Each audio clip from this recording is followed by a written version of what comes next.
જય હિન્દ, જય ભારત, જય વેલનાથ. હું આપનો રાકેશ પગી.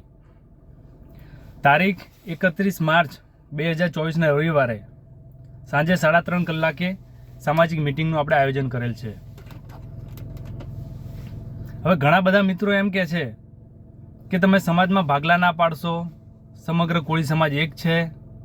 તો એમને કહેવા માંગીશ કે આજ સુધી અમે એ જ માન્યું છે, સમગ્ર કોળી સમાજને અમે એક જ માન્યો છે અને આગળ પણ માનીશું જ.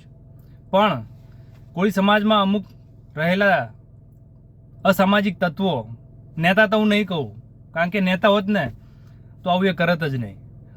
કોળી સમાજમાં રહેલા અમુક અસામાજિક તત્વો અમારા ચુવાડિયા કોળીનો ખુલ્લે આમ વિરોધ કરે છે. ચુવાડિયા કોળી વિશે જે ફાવે એ બોલે છે અને અમારા વિરોધ જવાની વાત કરે છે.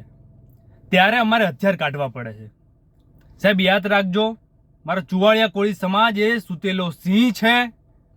તમે એને છંછેડી નાખ્યો છે, માટે હવે શિકાર થશે. હું આપ સર્વેને વિનંતી કરું છું કે મોદી સાહેબ જ્યારે ભારત આખાને વિશ્વ લેવલે ડંકો વગાડવાની વાત કરતા હોય ત્યારે આવી સામાજિક અસહિષ્ણુતા ફેલાય તેવા કાર્યો ના કરશો. અમે આજ સુધી બધાને એક માન્યા છે, એટલે જ અમે ટિકિટોની માંગણી નથી કરતા.